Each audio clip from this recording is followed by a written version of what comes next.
basically the rest, what you will do is in the read section, I give you the passage that you can read for context, and it'll suggest different ways that you can find information here. I love blueletterbible.com. I go there a lot. And it may have a question or something here at the end that you can also answer in this section. But your main thing in the read is to read the passage and then only focus on this key verse that's at the top and write it out. When it says to write it out in two translations, I use the ESV and the NLT. Those are my two favorite translations that I like to write out. Since this verse up here is in the ESV, though, I will use the NLT and the Net Bible versions to write these out. And I'll use extra paper because obviously this is not going to be a lot of space here to write those verses out. But I just write them out because something about writing things out helps you to remember. But I don't write out the whole passage.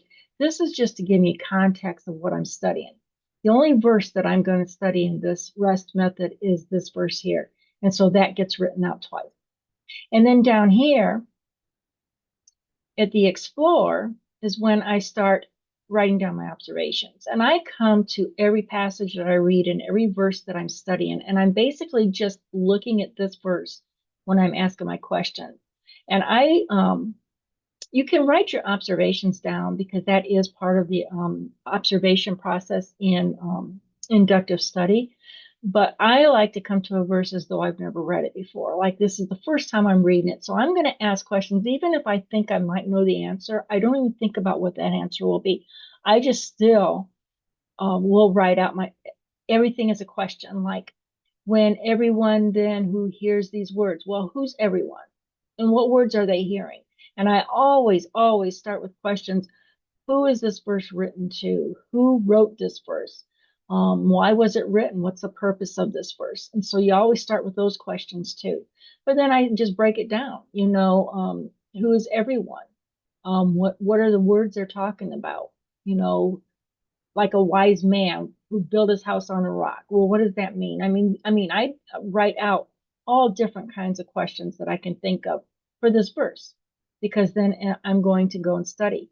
I have added some questions that you can also use if you can't come up with some other questions maybe that you want. It just kind of helps you get started. And then when we get to the study, we're going to choose verses to cross-reference, and I only cross-reference this verse. Now, if you want to go into an in-depth study and you have a few hours that you would like to really do that, there's no problem in going in and doing this for all of the verses in this passage.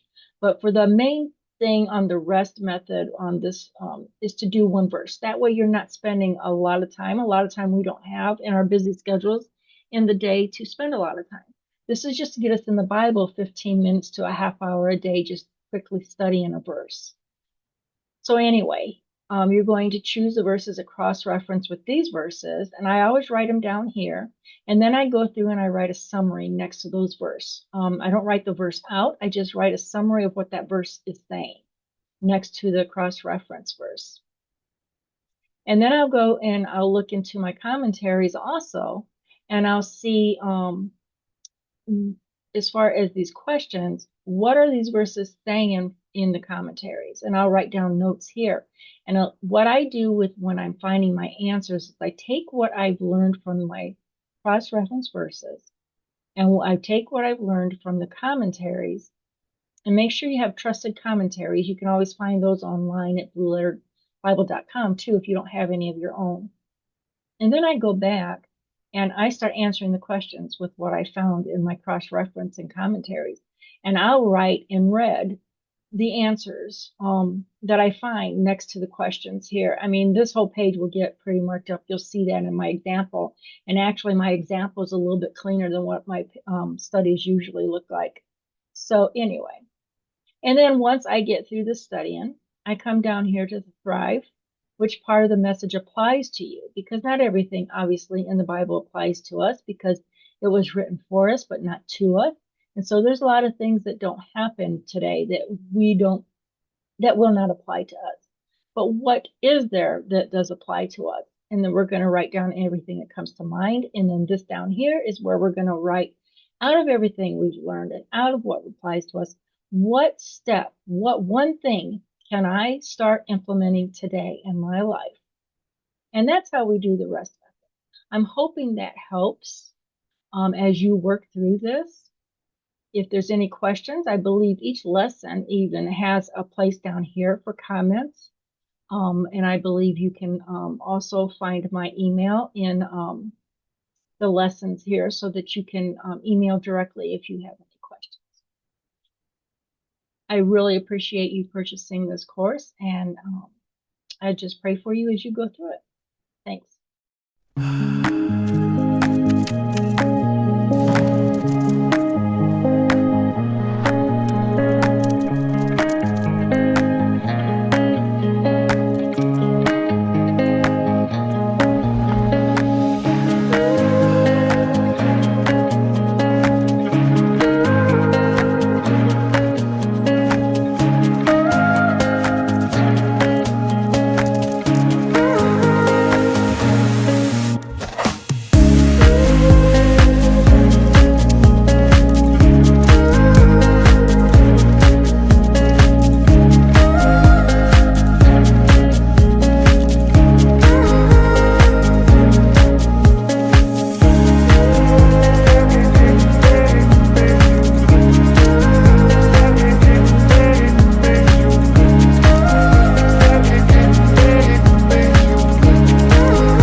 It